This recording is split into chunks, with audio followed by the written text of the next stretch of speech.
Nicola Sturgeon attacks Westminster austerity economics. Scotland's First Minister will say the UK government's austerity economics have comprehensively failed. In a speech in London, Nicola Sturgeon will also say a Labour government would have to abandon failed austerity policies to win the support of SNP MPs. Ms. Sturgeon will reveal that the SNP would back £180 more spending than the coalition government by 2020. A spokeswoman for Scottish Secretary Alistair Carmichael said the UK government's strategy was working. Opinion polls have predicted large gains for the SNP at the general election in May. Scotland's First Minister said that would require Labour leader Ed Miliband to adopt a more moderate approach to deficit reduction if he wanted the backing of SNP MPs in Westminster. Ms. Sturgeon said she wanted to break the cosy consensus in favour of austerity.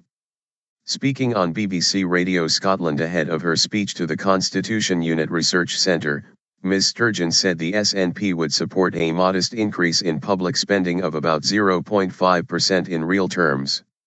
She said, debt and deficit would still be falling as a percentage of GDP over these years, but we would free up something in the region of £180 over the UK to invest in infrastructure, in innovation, in growing the economy.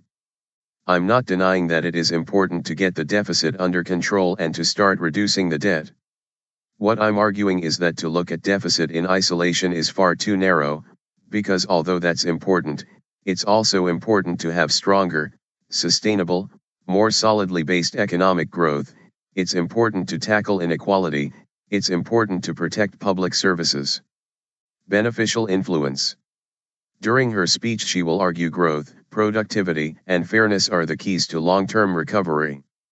She will say, the UK government's economic policy has failed, categorically and comprehensively. And not by my reckoning, but on the UK government's own terms. Perhaps most damagingly of all for the UK government's credibility, it has failed to meet its own deficit reduction targets. But what the UK government is now telling us is this: austerity hasn't worked, so we need even more of it. Ms. Sturgeon will be talking as head of the Scottish government, rather than as leader of the SNP. But with 3 months to go until the general election, she is expected to hint at her party's role after May 7, saying she hopes Scotland can exert a beneficial influence on developments in London.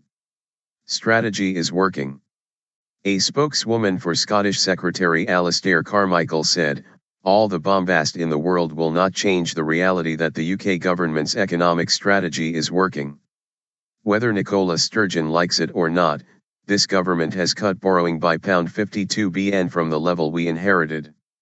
That's why the markets have regained confidence, the cost of borrowing and mortgages is at a record low, and we are vying with the United States for the strongest economic growth in the G7. Labour has joined in the criticism of the coalition government's economic policies but claimed it represented the real alternative. Shadow Scottish Secretary Margaret Curran said, this Tory government's economic policies have failed Scotland. People are £1,600 a year worse off under David Cameron, many are struggling to put food on their tables, and more people are in low-paid and insecure work than in 2010. Scotland can't afford another 5 years of David Cameron, but Nicola Sturgeon wants to help the Tories get back into power. Every vote for the SNP in May is another boost for David Cameron, and makes it more likely that he will be Prime Minister for another 5 years.